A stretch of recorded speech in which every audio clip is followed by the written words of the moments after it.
I don't think I could have done anything else. I think it's just baked in my cake. You know, it's the recipe of who I am.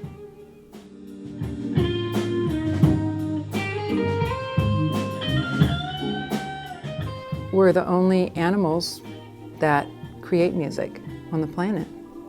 We need it. Playing music is a spiritual science. You move people without ever touching them, right?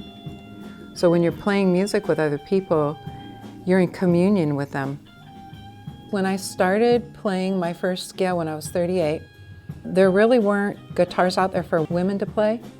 Because even to date right now, we're about 4% of the guitar playing population.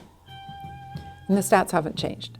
Then I went off to get a master's at Northern Illinois University, graduated the first female to get a master's in guitar. And so mine's in jazz guitar, so obviously there's no women who've graduated there, even entered there in jazz guitar besides me. I think it's, well, not only what I grew up with, but I think it's really the highest form that you can move to musically because of improvisation and the harmonic structures. It uses the extensions in music. It's more complex. In fact, if it were not for the creative, improvisational nature of this music, I would probably be a certified public accountant right now. And in other words, I love music, but not enough to devote my life to this.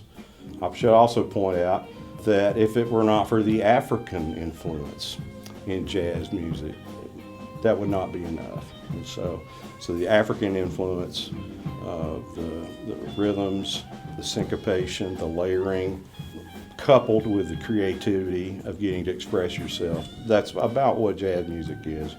And so that's what I like to do. So that's really the vehicle for me to express myself. I feel that it's a spiritual art form and we could change the world pretty quickly if we would empower our sisters to play and we would get out and play. So it's not just a gender problem, but it's also a music problem that we're incurring because we're being consumers instead of participants right now in our culture. Yeah, so I think it's important to our own souls and it's important to the rest of the world that we play and that we learn how to play together and support each other.